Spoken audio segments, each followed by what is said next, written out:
자, 5월은 가정의 달이죠. 어버이날도 있고 또 어린이날도 있고 아무튼 뭐 행사가 굉장히 많습니다. 자, 이럴 때 주목받는 섹터와 또 종목이 있다고 하면은 여러분들 믿으시겠습니까? 자, 오늘은 5월에 급등 가능한 테마와 또 종목에 대해서 말씀드리도록 하겠습니다.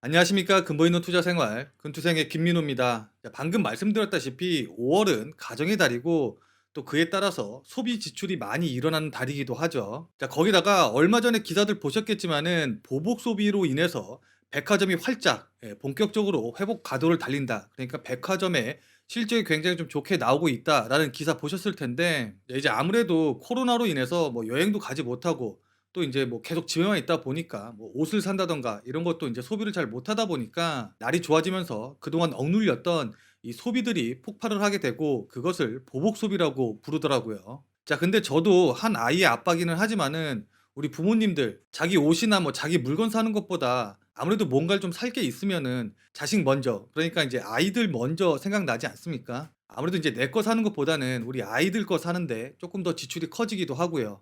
더군다나 5월 달에는 5월 5 일이라는 어린이날이 있기 때문에 아이들 물건을 아무래도 더 많이 살 수밖에 없게 되겠죠. 자, 그렇기 때문에 당연히 뭐 선후공이라든가 캐리소프트, 그다음에 대원미디어, 오로라와 같은 관련주들의 실적이 좋게 나올 수밖에 없을 겁니다. 뭐 그럼 당연히 시장에서도 주목을 받을 수밖에 없겠죠. 근데 제가 여러분들께 늘 말씀드리지만은 이 호재가 일회성 호재인지 아니면 지속 가능한 호재인지 이걸 확인하는 게 중요하다고 말씀을 드렸었는데, 아무래도 5월 5일 어린이날에 관련된 호재 같은 경우에는 일시적인 이슈에 그칠 가능성이 높습니다. 자, 그럼에도 불구하고 제가 오늘 이런 주제로 말씀을 드리는 거는 호재가 이게 다가 아니기 때문이죠. 자, 우리나라 출산율 문제가 심각한 거는 어제 오늘 일이 아닙니다. 자, 오죽하면은 미국 정보당국이죠. CIA에서도 한국의 출산율 227위 중에 226 위로 위험하다고 경고까지 했겠습니까? 또 거기다가 보건복지부에서도 올해도 출산율이 우울하다고 이야기를 할 정도니까 뭐 말 다 했죠. 자, 근데 우리나라뿐만이 아니라 중국에서도 인구 감소세로 돌아서서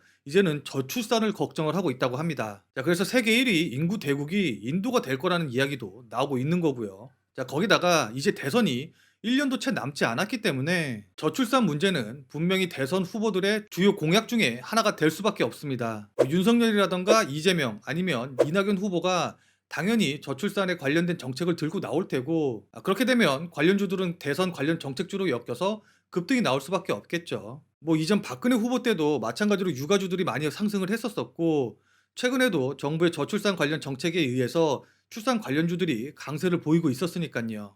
자, 그래서 오늘은 5 월에 뜰 수밖에 없는 테마죠. 가정의 달 그리고 보복 소비로 인해서 실적 상승에 모멘텀을 갖고 있고, 거기다가 저출산과 관련된 수혜주로 부각을 받을 수 있는 두 종목에 대해서 말씀을 드리도록 하겠습니다. 자, 우선 첫 번째로 현재 1대장격이죠. 캐리소프트에 대해서 말씀을 좀 드리도록 하겠는데, K소프트 같은 경우에는 어린이 방송국인 KDTV를 운영 중인 키즈 그리고 패밀리 콘텐츠 제작 업체입니다. 최근에 이 캐리와 친구들이 중국 전역에 IPTV의 단독 채널로 개설돼서 반영된다는 호재로 인해서 상한가에 갔고 최근 흐름도 나쁘지가 않죠. 자, 근데 차트를 보면 아시겠지만은 지금 상한가가 나온 이후에 계속적으로 이제 5일선 위에서 상승을 하는 모습이기 때문에 지금 자리에서 매수를 들어가게 되면은 솔직히 말씀드려서 잘못하면 고생하기에 딱 좋은 위치입니다. 자, 그러니까는 지금 가격대에서 매수하시기보다는 조금 더 기다렸다가 매수하시는 전략으로 대응을 하시는 게 좋을 것 같은데, 자, 정확한 가격대를 말씀드린다고 하면은 11,000원에서 10,000원 사이,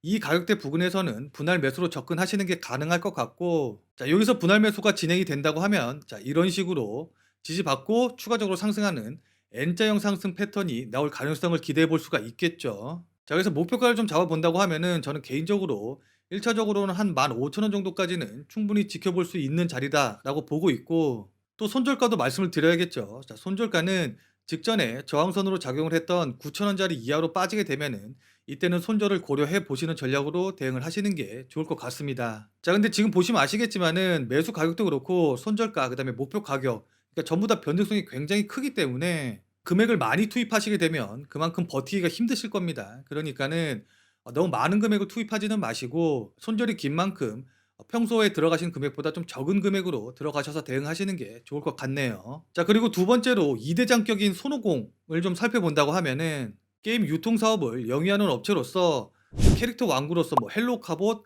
빠샤 메카드와 공룡 메카드 등을 판매하고 있고 또 거기다가 닌텐도 스위치와 아미보도 판매하고 있습니다. 최근 같은 경우에는 디즈니 OTT의 국내 상륙 모멘텀으로 인해서 제임스라는 전 월트 디즈니 부사장 겸 마텔 제너럴 매니저의 사내 이사 선임 호재로 인해서 급등이 나왔었습니다. 그래서 차트 보시면 아시겠지만 이때 상가가 나오고 그 이후로 좀 조정을 받는 모습을 좀 보이고 있는데 지금 조정이 좀 강하게 나오고 있어서 저는 개인적으로 오히려 지금이 매수의 기회가 되지 않을까라고 보고 있습니다. 뭐 물론 지금 자리 같은 경우에도 저점 대비해서 한 두세 배 정도 상승한 위치기는 하지만은 차트 모양으로 보시면 아시겠지만 그 전에 매집이 나온 구간을 좀 생각해 보면은 한 두세 배 정도로 끝날 것 같은 차트가 아니기 때문에 추가 상승을 충분히 기대해 볼 수가 있다고 말씀드릴 수가 있겠죠. 자, 일단 기술적으로 조금 더 자세히 풀어본다고 하면은 상한가가 나온 이후에 3,500원에서 3,400원 사이 요 정도 구간에서 박스권을 만들면서 물량을 소화해주고 있기 때문에 5월 5일 날 디즈니 플러스에 대한 이슈가 끝난다고 하더라도 아까 서두에 말씀드린 어린이날과 또 저출산 관련 대책에 대한 모멘텀으로 인해서 추가적으로 이렇게 급등이 나올 것을 기대해 볼 수가 있겠죠. 자, 다만 최근에 박스권 상단 부근 자리에서 거래량이 실리면서 조정이 나왔기 때문에